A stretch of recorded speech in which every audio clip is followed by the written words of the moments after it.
మనం ఏదన్నా కొత్తగా స్టార్ట్ చేయాలి అనుకున్నప్పుడు మన మైండ్లో చాలా థాట్స్ వస్తాయి కదా. ఈ యూట్యూబ్ ఛానల్ స్టార్ట్ చేయాలి అన్న థాట్ నాకు చాలా ఇయర్స్ నుండి ఉండేది. ఆల్మోస్ట్ లైక్ 4-5 ఇయర్స్ నుంచి. యాక్చువల్లీ ఒకసారి స్టార్ట్ చేయడానికి ట్రై కూడా చేశాను. వీడియో రికార్డ్ చేసి యూట్యూబ్లో డ్రాఫ్ట్స్లో పెట్టి సబ్మిట్ నొక్కే ముందు అవసరమా నాకు అని చెప్పి ఐ డిలీటెడ్ ఎవ్రీథింగ్.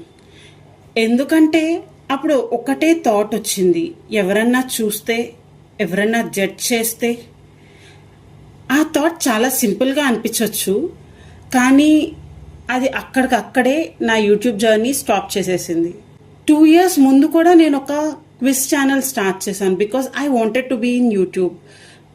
సో ఈ ఛానల్ స్టార్ట్ చేసి కొన్ని వీడియోస్ కూడా పోస్ట్ చేశాను.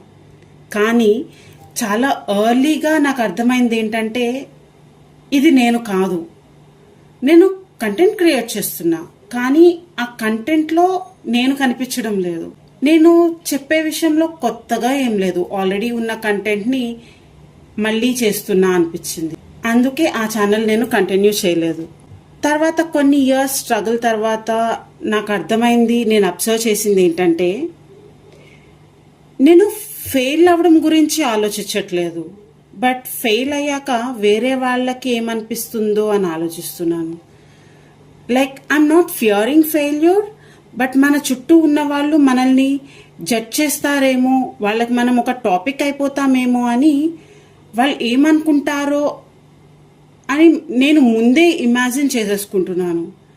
ఇంకా ఫన్నీ థింగ్ ఏంటంటే వాళ్ళు యాక్చువల్గా అనుకుంటారో లేదో, మన గురించి డిస్కస్ చేస్తారో లేదో కూడా మనకు తెలియదు. కానీ ముందే మనం ఒక స్టోరీ క్రియేట్ చేసేసుకొని లైక్ మనమే కొన్ని వర్డ్స్ అనేసుకుంటాం, లైక్ చూసావా ట్రై చేసి ఫెయిల్ అయ్యింది, ఎందుకు స్టార్ట్ చేసింది, ఎక్సెట్రా ఎక్సెట్రా. మన ఫ్యామిలీని కూడా ఇంక్లూడ్ చేస్తారేమో, ఇలా అన్నీ మనమే అనేసుకుంటాం. ఈ ఒక్క ఇమాజినేషన్ వల్ల నేను స్టార్ట్ చేయాలనుకున్న చాలా విషయాలు పోస్ట్పోన్ చేసుకుంటూ వచ్చా. కొన్నిసార్లు అయితే స్టార్ట్ కూడా చేయలేదు. ప్రతిసారి సేమ్ థాట్, ఓకే మేబీ ఇప్పుడు నేను రెడీ కాదేమో, కొంచెం తర్వాత స్టార్ట్ చేస్తా, ఇంకొన్ని డేస్ తర్వాత, ఇంకొన్ని మంత్స్ తర్వాత స్టార్ట్ చేస్తా అని. బట్ ఆ స్టార్ట్ చేసే డే ఎప్పుడు రాలేదు.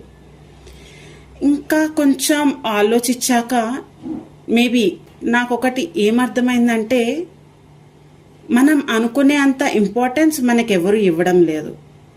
And even if they do, అది కొన్ని రోజులు మాత్రమే. వాళ్ళకు కూడా వాళ్ళ లైఫ్ ఉంటుంది. మన గురించి ఇయర్స్ పాటు ఆలోచించే అంత టైం ఎవరికి ఉండదు కదా.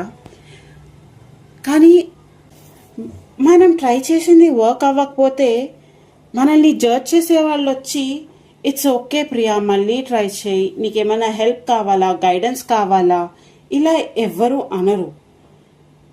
మరి అలాంటి వాళ్ళ కోసం మనం మన డెసిషన్ ఎందుకు ఆపాలి అని అనిపించింది. Their judgement is temporary, but మనం స్టార్ట్ చేయకుండా మనకు వచ్చే రిగ్రెట్ ఇట్స్ లైక్ పర్మనెంట్, చాలా ఇయర్స్ ఉంటుంది. అయ్యో అప్పుడే స్టార్ట్ చేస్తుంటే బాగుండేది అన్న ఫీలింగ్ వచ్చుద్ది. ఈ ఫీలింగ్ చాలా హెవీ కదా.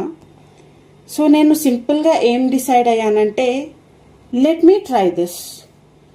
ఓవర్ థింకింగ్ కన్నా ఒక స్మాల్ అటెంప్ట్ బెటర్ అనిపించింది. సక్సెస్ అవుతానో ఫెయిల్యూర్ అవుతానో తర్వాత సంగతి. ఇప్పుడు కూడా నేను పర్ఫెక్ట్గా ఫాలో అవుతున్నాను అని కాదు, I still have many doubts, నాకు క్లారిటీ లేదు. బట్ కొంచెం ముందు కన్నా చాలా బెటర్ స్పేస్లో ఉన్నాను.